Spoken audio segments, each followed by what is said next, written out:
te toi whaatalo whātui le nei tae au mā lole soifua manuia, usi mai al whaafonga o talafo ala Radio Samoa. Ua taofia faigamalaga saoloto mai Saute o Ausetalia.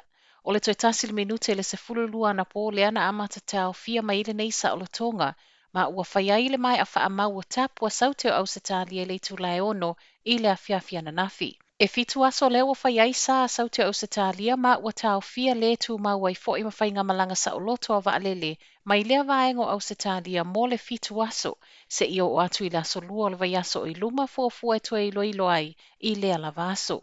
E ui lai le taofia o faigamalaga saoloto, ua whaailoa le Minista al Koviti, Chris Hipkins, o tangata ni usila umo lo i le estete, o lo o mawhai ona toe fo'i mai i faigamalaga whaia whaapitoa, e toe wha fo'i mai e tangata kiwi. O le isi tu e tataona nofo tā pena i ai, e le ngata o le tataona fo'i mai ma le siaki e neka te wal Koviti, na whaia i tatono o le fitus fululua i tu la ai e le i tu ua Ausetalia, ai e le mo o mia le tau wha anofo e sea pe a tau nu mai. O tapua Saute Ausetalia o whaia nei wa vave whai ai le toi maua o leisi lua cases i le community, ma o le ua to a 5 lato active cases. I seo te lengo Ausetalia ma whainga le Delta, o le ua tolu ona stete mai le ono ua whaia lato tapu. A o sa waila tala e le whaanofo e sea tangata ki witau nu umai Saute Ausetalia. O le ua toi maua leisi 5 se lau tolu se fulu avanoa i nofuanga whaanofo e sea, mo i lato o lo poloka i New South Wales. O le ana mua i whailo el min sal Koviti Chris Hipkins, e a whea vanoa i nofuanga whaanofo e sea, o le atu o ese mo i lato mai New South Wales, tau nu umai le perioto i ulai asos fulu wha se i o ia i ulai luas fulu fitu. Pei tai o le ua whailo ele so upo le vaenga o nofuanga whaanofo e sea, ua faaopoopo leisi 5 se lau tolu se fulu potu, ma o nei avanoa uma e mai nofuanga ese i tutono au kilani, avanoa mai le aso lua valua iulai se i o le aso valua au kuso. O lea ele mo o mia le tau tau fia i la tolo o sa ilia mai avanoa i nofuanga whaanofo e sea mai New South Wales, o lo o komeki lavona maua i le taimi e tutonga i le pasese e faimalanga mai ai. O lea fo'i wa whailo wa tutumu uma nei fo'i mapotu na wha nganga mō mana o ngā whaapitoa, ma e leo toe talia ai ni tālo sanga i le taimi nei. O sawa e fo'i malifautuanga mo tangata kiwi uma o lo i Ausetalia, ai o mo o mia vave se fesootai mai le kone sula, e fesootai le ofisa le kone sula.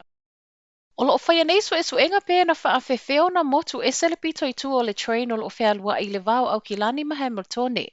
O au nanga faule nei ale te huia, e le i levo na tatala na faafuasei ia i le pōla songa fuo na motu ese, le isi afo le train me le pito i luma, ma e whaape e motu o lo oanga i atu i puke koe i le valu se fulu kilomita le sawa. I tala le pulesile Walter Rushbrook o le taimi lava na motu ese le afa pito i tu o le train, na oko meke i lava na tu. Na ave sea mai ai loa mal pasese sai le pito i tua a nga i le pito i luma, tu e whaapipii, siaki, ma toe whaawa watua i puke koe i le sawa e na o le lua se fulu kilomita, ma ave e sea mai ai loa le pasese, ai whaawa u faigamalaga whaongai pasi.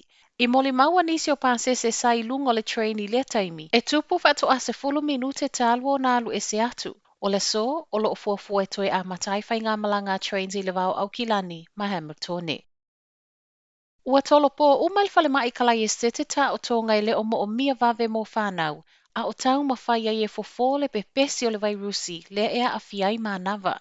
E fāsfulu tolu taotoga na fuafua mo le vaiaso nei peitai, wa le mawhai ona whaatau nu uina, ona o le whaatupula ia peo fanau iti a winatu ona o le vairusi, o lo oha a fiai a lato manava. Whailo ele soial pulengo fale mai whaitu malo I Canterbury tala le staff Dr. Helen Skinner, o le toi Tolopo nei taotoga, o le whaai unga muli lava lea watua I ai, ai se ia tau whaava noa moenga mō whanau, o lo awinatu ma e mo o mia le taofia. E le o mawhaiona whaamautino mai le pulenga I Canterbury, be to a fia cases whaamaunia wa maua le vairusi, le ea a fiai manava, pau o lea, I le vau iulai le aso iwa ma le aso sfulu 5, se lau tolu sfulu iwa cases whaamaunia.